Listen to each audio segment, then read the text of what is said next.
Namaste students, खुश रहो बेटिया. I, JPN Dr. Vaichandra Kala, Assistant Professor Jyoti Vidyapeeth, Women's University, Jaipur. In today's session, we are going to discuss about the protoplast culture. So, protoplasts are the naked plant cells without the cell wall, but they are they possess a plant plasma membrane and all other cellular components. So they represent the functional plant cells, but lack of the barrier cell wall. So protoplasts are of different in different species. They are of fused to generate a hybrid, or the process is referred to as the somatic hybridization or a protoplast fusion. Hybridization is the phenomena of fusion of a normal protoplast with a enucleated or without nucleus, or the protoplast that results in the formation of a hybrid or a cytoplast, that is cytoplasmic hybrid. The term protoplast was first introduced in 1880 by Hanston. The first isolation of the protoplast achieved by Lerker in 1892, employing a mechanical method. In 1960, Cochling, who used an enzymatic method for the removal of the cell wall. In 1971, Ragbe and his associates have successfully achieved in regeneration of a whole tobacco plants from the protoplast, or a rapid progression occurs after 1980 in the protoplast fusion to improve the plant genetic material and development of a transgenic plants. So here the isolation and culture and fusion of the protoplasm is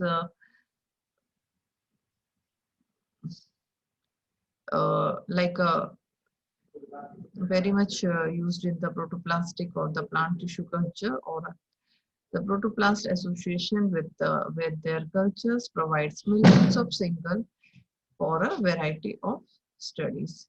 So the protoplasts have a wide range of applications. For some of them are listed below. The protoplast in the culture can be regenerated into a whole plant, or a hybrid can be developed from a protoplast fusion. So it is easy to perform the single cell cloning with the protoplast. The genetic transformation can achieve through the genetic engineering of the protoplast or the DNA. The protoplasts are excellent material for the ultrastructural studies, and the isolation of the cell organelles and the chromosomes is easy from the protoplast. So the protoplasts are useful for the membrane studies here. So the isolation of the mutant for the protoplast culture is very easy here. So the mechanical method or the enzymatic methods are used. Mechanical method, where the protoplast isolation by a mechanical method is a crude or tedious process which results in the isolation of very small or a number of protoplasts, where these techniques have the following steps, like the epidermis or cell is plasmolized, or the dissection of the cells takes place and the protoplast is released. A small piece of the epidermis from the plant is selected, where the cells are subjected to the plasmolysis, which causes the protoplast to shrink away other cell walls. The tissue is dissected through the release of the protoplast, or a mechanical method for the protoplast isolation is no more in use because of the following limitations. The yield of the protoplast and their viability is low.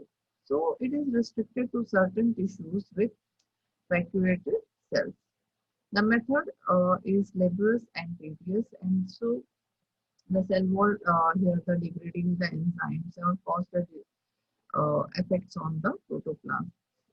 Then the use of the enzymatic methods are used in widely nowadays, a technique for isolation of the protoplast, where the The advantage of enzymatic method is having a good yield of viable seeds and having a minimal or a no damage for the protoplast. So the source of the protoplast can be with wide range of tissues and organs from leaves, roots, apical meristem, or a fruit or embryos and microspores. Among these, the microfills tissues are fully expanded or the leaves of the young plant or new shoots are most frequently used. In addition to this, the callus as the suspension culture also serve as a good source for the protoplast isolation. So the enzyme for the protoplast fusion and the enzyme that can digest the cell wall are required for the protoplast isolation. So the different enzymatic enzymes for the protoplast isolation. Here, the two-step sequential method can be used where the microenzymes to separate the pectinase is used to separate the cell of degrading middle lamella. These free cells can be exposed to the cellulose and to release the protoplasm. The pectinase break down the cell into individual cells with the cellulose removing the cell wall. So the first, the isolation of the protoplast from the leaf with the help here using the enzyme and the further sterilization of the leaf and removal of the epidermal layer and the treatment of the leaf with that of the enzymes and isolation of the protoplast. Besides this, the purification of the protoplast and the enzyme using the enzyme digested by the plant cells. Besides, the protoplast contain undigested cells or a broken protoplast or a undigested tissue. So the cell clumps and undigested tissues can be removed by the filtration. So after undergoing the centrifugation or the protoplasm can be recovered. So the viability of the protoplast, it is essential to ensure that the isolation of the protoplast are healthy and viable. So the is capable of undergoing the sustainable cell division and regeneration.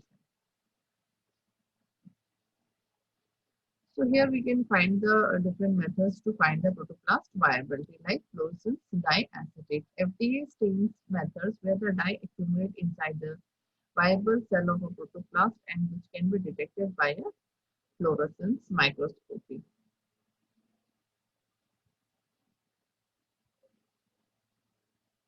Phenolphthalein can be used as a stain if in a selective taken up by a dead protoplast or turns red, while the viable seeds remains unstained. The exclusion of the even blue dye interact with the membrane. So the measurement of the cell wall formation or calcium white or CFW stains binds with newly formed cell wall of which emits the fluorescence. The oxygen uptake by the protoplast can be measured by the oxygen electron. So the photosynthetic or the activity of a protoplast can take place. The ability of the protoplast is to undergo continuous mitotic division. So here the culture of the protoplast first followed by a cell division giving rise to small colonies. The protoplasts are cultured either in a semi-solid agar or a liquid medium depending upon the requirements. So the protoplast was first allowed to develop in the cell wall in a liquid medium and then transferred to the agar medium. In the agar medium, the agarose is most frequently used to solidify the culture medium. Uh, the concentration of agar depends upon the requirement to form a soft gel-like when mixed with protoplast suspension. The plating of the protoplast is carried out by the Bergman cell plating techniques here.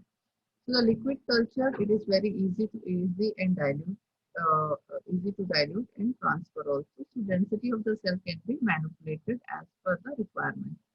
The osmotic pressure of the liquid medium can be altered and the cell culture medium require the components of the nutrient and the osmotic comes also. So the nutrient medium which has like MS medium and B5 mediums which are suitable for the modification of the culture as per depending upon the plant type and the plant species which can be suitable for the growth medium. So the medium should be devoid of ammonia or quantified quantities of like iron, zinc should be less and 2 to 4 times higher than that of the concentration of the calcium should be higher than that of the cell culture. High oxygen and kinetin ratio is suitable, uh, while the high kinetin or oxygen ratio is required for the regeneration. So glucose is preferred as a carbon source by the protoplast. Although the combination of sugar plus glucose plus sucrose can be used in an alternate option. So vitamins are also used in the protoplast culture and same as for the standard tissue culture medium. So non-ionic osmotica can be are used like mannitol, sorbitol, or a glucose or a fructose here, or ionic osmotica can be used like potassium chloride, calcium chloride, and magnesium phosphate are the ionic substances used in the osmotic pressures under for maintaining the osmotic stability.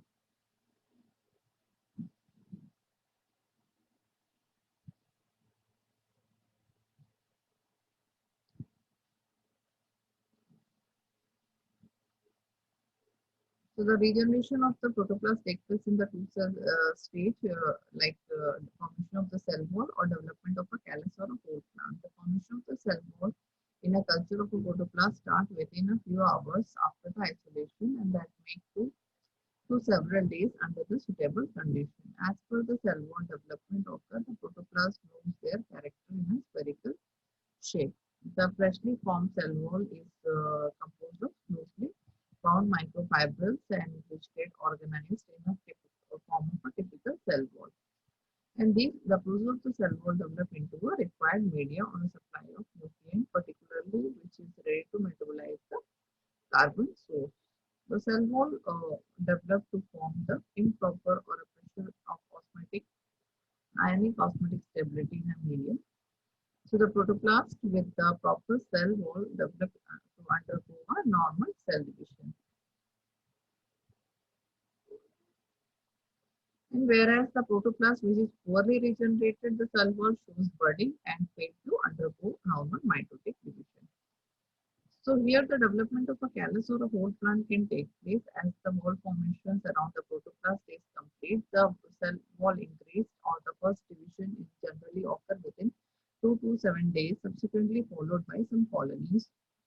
Here, these visible colonies are visible through a macroscopic colonies may be formed, and these colonies can be transferred into osmotic-free mannitol or a sorbitol-free medium for the further development into a callus, which induction may be appropriate or manipulated. The callus can undergo organogenic or embryogenic differentiation to finally form a whole plant. The plant regeneration can be done with the callus obtained either from the protoplast or from the culture of the plant organ. The first successful regeneration of the plant from the protoplast culture was from Nicotina tabacum was achieved by Tekwe in 1971.